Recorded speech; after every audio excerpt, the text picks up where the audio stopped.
Hi everybody, we're going to try to understand what happened to our eggs, right?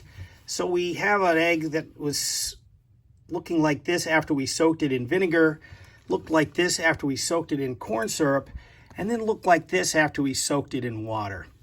And all of these changes can be explained by this basic diagram, which is on one of your pages of your lab.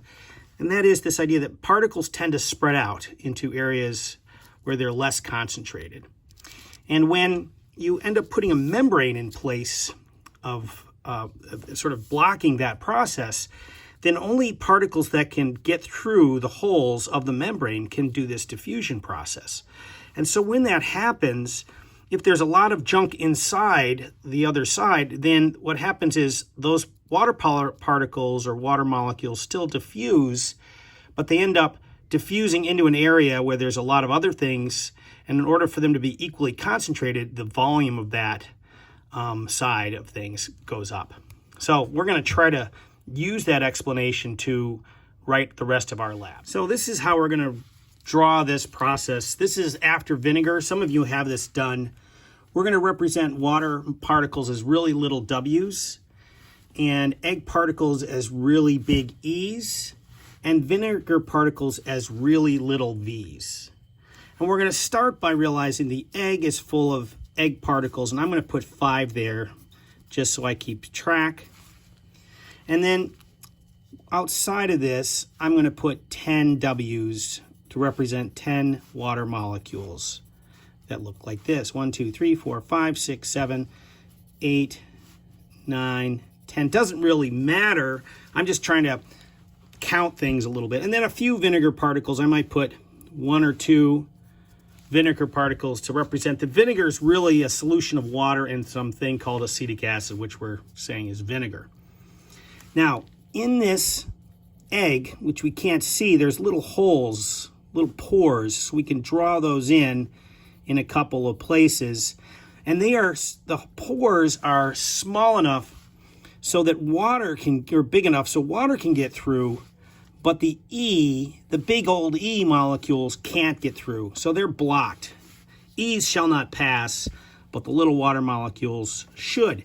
So because there are not very many water molecules in here, water diffuses from where there's a high concentration to where there's a low concentration, and we end up having the E molecules staying put, so I got 5 in there, that's why I'm counting.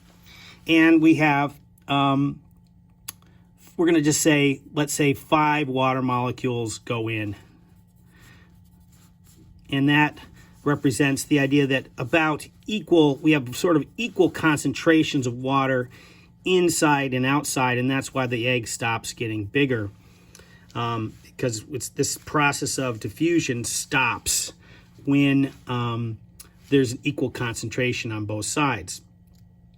So now we're going to try to describe that here. We're going to put an X in the box that describes where the particles are most concentrated. So at the beginning, water molecules are most concentrated, not inside, that's why pencil's really good here, outside the cell. A lot of water molecules outside, whereas egg proteins are highly concentrated, most concentrated inside the cell. And vinegar is also concentrated outside the cell. After this process happens, water molecules stop diffusing, and therefore we're going to say that there's an equal concentration of water molecules after this process, after soaking. That's why the egg stops getting bigger. Egg proteins are still concentrated, however, inside the cell. So we're going to put an X here like that. And then the vinegar particles, we don't really know, but I think some of us thought that we smelled some vinegar in the syrup stage, so we're going to imagine that some of that vinegar sneaks in, but it's going to be an equal amount sneaks in. So 2 vinegar molecules, 1 inside, 1 outside. We're going to call that equal. And all of this happens because particles or molecules, is what these are always moving randomly. So they move and bounce randomly. And constantly. They're always doing that, no matter what. Now this is kind of easy. The egg protein molecules, or the egg particles, are too big or small. They're too big to fit through the molecule, to fit through the membrane, so they stay inside the egg. Okay? Now, we then go to the water particles. Water particles are small enough to fit through the cell membrane. Since the water molecule is more concentrated outside the egg to start, then outside the egg, then inside the egg, we can say water molecules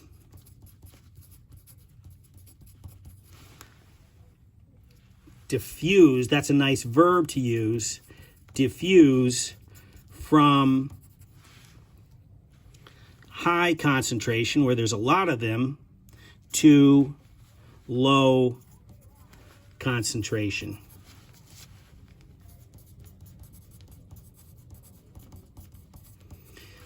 And they're doing it through a membrane, through a semi-permeable,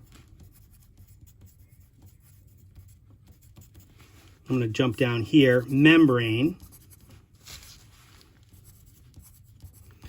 And if we go back up to this little bit up here, that's defined as diffusion, or rather osmosis.